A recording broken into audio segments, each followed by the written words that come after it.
Ternyata rizki itu bukan dicari, Bapak Ibu. Rizki itu cukup disadari, bukan dicari. Karena banyak yang mencari rizki ke sana kemari, tapi akhirnya yo mumet-mumet sendiri. Karena sebenarnya rizki itu bukan dicari, tapi disadari. Nah, apa yang harus kita sadari?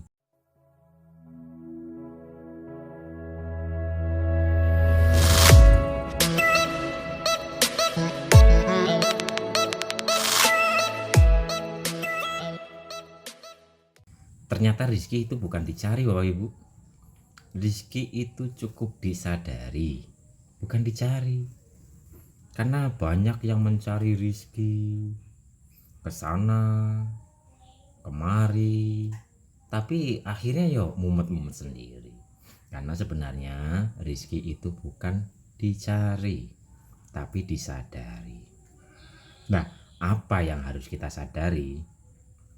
Yang harus kita sadari itu ada di surat, ini di Quran nih, ada di Az-Zariyat ayat 22. Ini rizki pusatnya ada di sini. Makanya bukan dicari tapi disadari. Dan apa yang harus disadari di sini dijelaskan, dan di langit terdapat sebab-sebab rizkimu dan apa yang dijanjikan kepadamu. Nih di sini. Jadi di langit. Jadi cukup sadari langitnya. Tapi langitnya itu bukan langit yang itu, Bapak Ibu, bukan langit yang ada di luar diri. Yang dimaksud langit dalam surat tersebut ayat 22 itu adalah hati, adalah rasa. Jadi masalah rizki itu masalah hati, masalah rasa. Coba sadari rasa Bapak Ibu sendiri, perhatikan hati Bapak Ibu, sadari, coba perhatikan. Apakah dalam hati kita, dalam rasa kita masih ada kebingungan, kecemasan, kekhawatiran, kemarahan, kesedihan, dan sebagainya? Jika langit kita banyak yang tadi kesedihan, kemarahan, kekhawatiran, kebingungan, dan sebagainya, ini saya umpamakan adalah mendung. Jadi langit hati kita atau hati kita tertutupi mendung, langit kita tertutupi mendung, sehingga umpama ini langit nih, terus kan langit ini hati, ada mendungnya, makanya sinar ilahinya atau sinar mataharinya ya tidak tembus, tidak mengalir. Karena apa? Karena tertutupi oleh mendung-mendung atau rasa-rasa yang negatif dalam diri kita. Jadi urusan hati, urusan rezeki, keberlimpahan itu urusan hati, urusan rasa. Singkirkan mendung-mendung itu, dan menyingkirkan mendung-mendung itu juga di Al-Quran ada nih, surat Nuh. Ntar dulu, di surat Nuh nih, di surat Nuh ayat nih, ayat 10, 11 dan 12. Di sini di surat Nuh ayat 10 dijelaskan, maka aku berkata kepada mereka, mohonlah ampunan kepada Tuhanmu, sungguh Dia Maha Pengampun. Di saat kita terus memohon ampun secara istiqomah dan penuh penghayatan, niscaya ayat 11-nya, niscaya Dia akan menurunkan hujan yang lebat dari langit kepadamu. Dan ayat 12-nya, dan Dia memperbanyak harta dan anak-anakmu, dan mengadakan kebun-kebun untukmu, dan mengadakan sungai-sungai untukmu. Nih sudah dijelaskan juga. Jadi kalau urusan rezeki itu urusan langit atau hati atau rasa, dan di langit kita ada mendungnya, di situ kita harus membersihkan mendung-mendung itu dengan cara apa? Di surat Nuh ayat 10 kita memohon ampun secara syariat, memohon ampun, beristighfar, memohon ampun, kita mengakui kelalaian, kedoliman yang pernah kita perbuat dulu, karena mungkin dulu kita ada rasa marah, khawatir, sedih, menyakiti orang dan sebagainya nih, kita harus mohon ampun. Lah, Beristighfar atau mohon ampun ini adalah membersihkan mendung-mendung yang ada di dalam hati kita, yang menutupi cerahnya langit. Kita beristighfar secara istiqomah, penuh pengakuan, penuh penghayatan. Nanti mendung-mendungnya itu akan hilang. Di saat langit batin kita mendungnya sudah hilang, kan otomatis cerah. Kalau langitnya sudah cerah, sinar ilahi itu turun. Makanya di ayat 12-nya, 11-nya, niscaya dia akan menurunkan hujan yang lebat dari langit kepadamu. Jadi yang dimaksud hujan yang lebat atau turun dari langit itu tadi, itu adalah rahmat ilahi mengalir.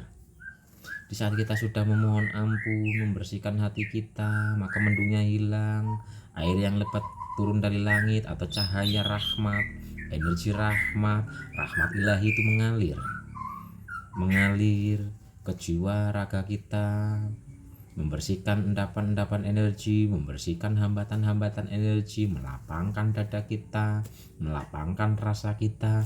Di saat rasa kita sudah lapang, penuh penerimaan, penuh rasa syukur, otomatis Bapak Ibu, yang di luar itu akan mengikuti. Ingat, hukum energi, apa yang kita pancarkan itulah yang kita download. Kita bersedih, otomatis kita sedang memancarkan kesedihan, dan otomatis juga kita sejatinya sedang mendownload kesedihan. Kita khawatir, berarti kita memancarkan tentang kekhawatiran, otomatis kita akan mendownload tentang sesuatu yang membuat diri kita khawatir. Jadi kunci untuk rizki, kunci untuk keberlimpahan, kunci untuk kecukupan dan sebagainya adalah mohon ampun, beristighfar. Secara syariat beristighfar adalah mohon ampun, pengakuan. Secara hakikat beristighfar, mohon ampun adalah pengembalian. Kita sadar utuh bahwa kita tidak bisa apa-apa. Kita kembalikan segala urusan kita kepadanya. Kita kembalikan diri kita kepadanya. Tapi intinya dipraktekkan ya Bapak Ibu. Nih, di sini sudah sangat dijelaskan di surat Az-Zariyat tadi 22. Sebab-sebabnya rizki itu ada di langit. Langit itu adalah hati, adalah rasa. Dan di sini di ayat Nuh, surat Nuh ayat 10, kita disuruh untuk memohon ampun. Niscaya dia akan menurunkan hujan yang lebat dari langit. Rahmat turun. Di saat rahmat turun, dia akan memperbanyak harta dan anak-anakmu, dan mengadakan kebun-kebun untukmu, dan mengadakan sungai-sungai untukmu. Nah, yang dimaksud anak itu bukan berarti anak kandung, bukan. Bapak Ibu sekarang mungkin punya usaha. Ketika Bapak Ibu rajin beristighfar, mohon ampun, mengembalikan diri, mengembalikan segala urusan kepadanya, yo ditambah anak buah. Ya anak ini kan anak, yo anak buah, yo anak cabang gitu loh. Sedangkan harta ya bisa tambah sehat, jadi sehat. Kan kesehatan adalah harta yang sangat berharga. Ketenangan juga adalah harta yang sangat berharga. Keluarga adalah harta yang sangat berharga. Materi itu adalah harta gitu loh. Jadi intinya kita akan jadi tenang, damai, bahagia, berlimpah, makmur, sejahtera, hidup akan penuh dengan berkah. Intinya gitu Bapak Ibu di sini nih. Jadi untuk Bapak Ibu yang hubungannya dengan ekonomi, hubungannya dengan keberlimpahan, hubungannya dengan rizki, ingat sumbernya ada di dalam hati, ada di dalam rasa. Jadi bukan kita mencari, tapi cukup disadari. Hati kita disadari, masih ada enggak kegelisahan? Kalau masih ada, bersihkan. Cara membersihkannya beristighfar. Salah satunya lebih Bapak Ibu, biarpun cara membersihkannya ada yang dengan mungkin bersyukur, ada yang dengan sadar nafas, ada yang dengan wirid dzikir, ada yang berbuat kebajikan dan sebagainya. Tapi kalau ayat yang ada di sini itu kita disuruh untuk beristighfar. Secara syariat beristighfar itu adalah mohon ampun, secara hakikat beristighfar adalah kesadaran kita mengembalikan semuanya kepadanya. Praktekkan Bapak Ibu,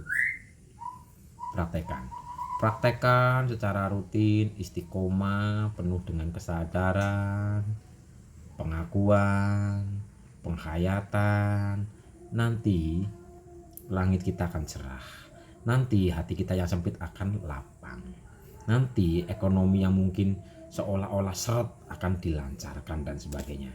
Ingat, yang penting praktek secara istiqomah kontinu. Bisa dipraktekkan habis sholat, atau lagi nggak ngapa-ngapain, lagi duduk, kumandangkan dalam hati. Kumandangkan dalam hati. Begitu Bapak Ibu, ini untuk urusan rezeki. Nanti ketika sininya sudah bersih, kita akan tertuntun dan terbimbing, karena rezeki itu ada dua. Ada yang disambut atau ada yang dijemput. Nah, dua, nanti kita sudah tidak mencarinya lagi, tapi kita menghampirinya, karena rezeki itu sudah ditaruh di suatu tempat nih.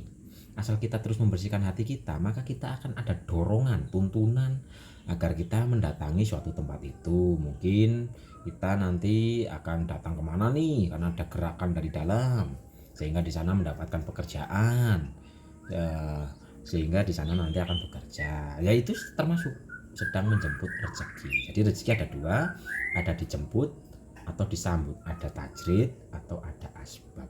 Tapi kuncinya ada di hati, kuncinya ada di rasa nih Bapak Ibu. Untuk membersihkannya, beristighfarlah.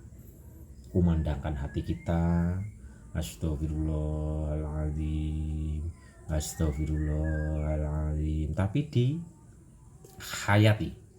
Itu kuncinya ada di hati atau langit atau rasa.